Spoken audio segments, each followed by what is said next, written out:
أحسن الله إليكم شيخنا. هذا يسأل ويقول: ما حكم إخراج زكاة الفطر مالا؟ الحمد لله. وبعد، المتقرر في القواعد أن الأصل في صفة التعبد التوقيف على الأدلة.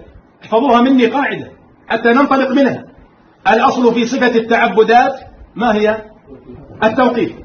فلا يجوز لنا أن نعمد إلى عبادة، انتبه يا أخي، فلا يجوز لنا أن نعمد إلى عبادة من العبادات فنلبسها لبوسا آخر ليس عليه دليل. انتبهوا. وزكاة الفطر عبادة من العبادات قد جعل الشارع لها صفة، وهي أنه أمرنا بإخراجها قوتا لا نقودا. قوتا لا نقودا. فمن أخرج زكاة الفطر نقودا فقد تعبد لله بصفة ليس عليها أمر الشارع. وقد قال النبي صلى الله عليه وسلم: من أحدث في أمرنا هذا ما ليس منه فهو رد. وفي رواية: من عمل عملا ليس عليه أمرنا فهو رد. انتبه لي، أنا أعرف أنه ثار في أذهانكم مشاكل لكن سأجيبها الآن. المهم انتبهوا إلى الأصل والتخريج. وقفنا عند ماذا؟ أن الشارع أمر بها قوتا لا نقودا. فإن قلت: أوليس النقود أنفع للفقراء؟ انتبه لي. فأقول: بلى. فتقول: إذن نخرجها نقودا. فأقول: انتبه، لأنك إن قلت ذلك فسوف تقع في حفرة عظيمة وإشكال عندنا عظيم، وهي أننا سنسألك: أوليس الفقراء كانوا موجودين في عهد رسول الله صلى الله عليه وسلم؟ الجواب: بلى. وأيهم أشد فقرا، فقراؤهم أم فقراؤنا؟ فقراؤهم. أوليست النقود كانت موجودة على عهده؟ بلى. فالفقراء موجودون والنقود موجودة، ومع ذلك أمر بها قوتا لا نقودا. فلست أحرص على الأمة ولا بأشفق وأعطف عليهم من نبيهم صلى الله عليه وسلم. فإن قلت: قد يكون الفقير غير محتاج إلى طعام يطعمه ولكنه محتاج إلى لباس يلبسه، فأقول: انتبه، إياك أن تخلط بين مقاصد زكاة الفطر وبين مقاصد زكاة المال.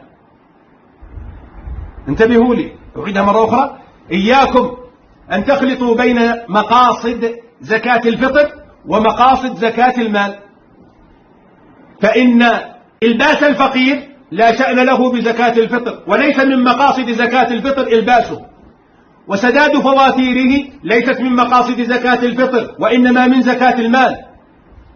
تسديد الديون عنه إنما هي مقصود من زكاة المال وليست مقصودة من زكاة الفطر. إن قلت: وما مقصود زكاة الفطر إذن؟ فأقول: إشباع بطنه ذلك اليوم وإغناؤه عن السؤال. فزكاة الفطر ليس المقصود بها إغناؤه دائما أو سنته كلها، وإنما إغناؤه ذلك اليوم أن يتكفف الناس في شبع بطنه. فمقصود زكاة الفطر يوم واحد أو يومين أو ثلاثة، لكن مقصود زكاة المال أن نعطيه ما يغنيه سنته كلها. فالذين يخلطون بين مقاصد زكاة الفطر ومقاصد زكاة المال هم الذين يقولون نخرجها نقودا لا قوتا. ولذلك فالقول الصواب عندي أن من أخرجها نقودا فإن ذمته لا تبرأ، لأنه تعبد لله بعبادة ليس عليها أمر رسول الله. والفقراء كانوا موجودين، فلو كان يجوز إخراجها نقودا لأخرجها ولو مرة واحدة لبيان الجواز مع قيام الحاجة. والمتقرر في القواعد أن تأخير البيان عن وقت الحاجة لا يجوز. والمتقرر في القواعد أن كل فعل توفر سببه على عهد النبي صلى الله عليه وسلم ولم يفعله فالمشروع تركه، لا نقول المشروع فعله.